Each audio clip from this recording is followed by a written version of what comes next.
Good morning mga kasamol. Ayan, kay Kapampangan, maya pa po kayo mga kasamol.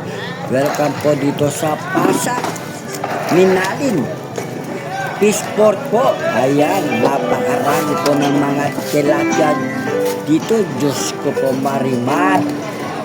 Bundok-bundok po ang mga tilapia dito. Ayan, sa lahat pa na gustong manili dyan ng mga tilapia na fresh. Ayan, shoutout po sa may-hari po.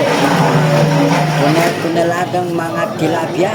Ayan, meron po silang mga yan, tinatawag na maya-maya or isdang tabang ng Kapampangan. Ayan, shoutout po. Shoutout po sa tropang geng-geng. Ayan, tropang Kulkul Minalin, tropang Chura-Chura Boys, tropang Pare-Pare-G, tropang Walwal, tropang Business, at tropang Baliw. Shoutout po sa inyo lahat dyan. Lahat ng mga tropa dyan. Shoutout po. Ayan, marami po kayong mapipilian ng mga tao dito. Mga isda, iba-ibang mga klasiko ng isda.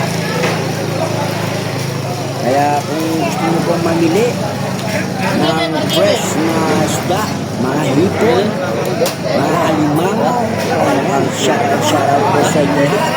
Dito lang po yan sa Pasag, Minalin, Peaceport. Ayan, shoutout po. Meron po silang mga ayunin o likaw ng Kapampangan. Meron po silang mga supo, mga hipon, mga tilapia, mga dalag.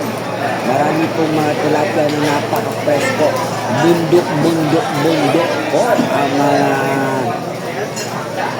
isda po dito.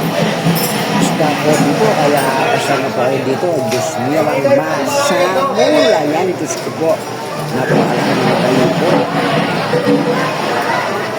Bundok po yan mga tilapia. Diyos niya naman, sa napakamurang halaga lang po. Ayan, Pasag, Minalin, Peaceport, o Pasag, Peaceport ng Minalin, Pampanga. Ayan, napalari po ng bundok.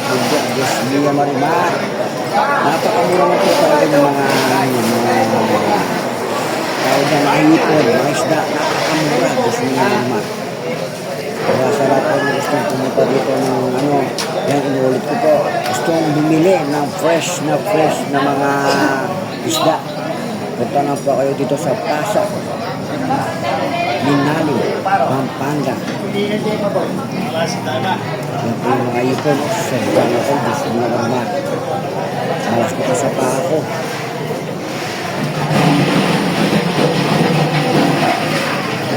Tapos meron po ako sa isa o dalawang bilog ng tilapia. Gusto niya magmahal. Ayan, shoutout po sa may-ari. Gusto ko na makalaki. Sobrang laki. Nasa isa o dalawang bilog po yan. Ayan, shoutout po sa inyo lahat. God bless and I love you all po. Sabun!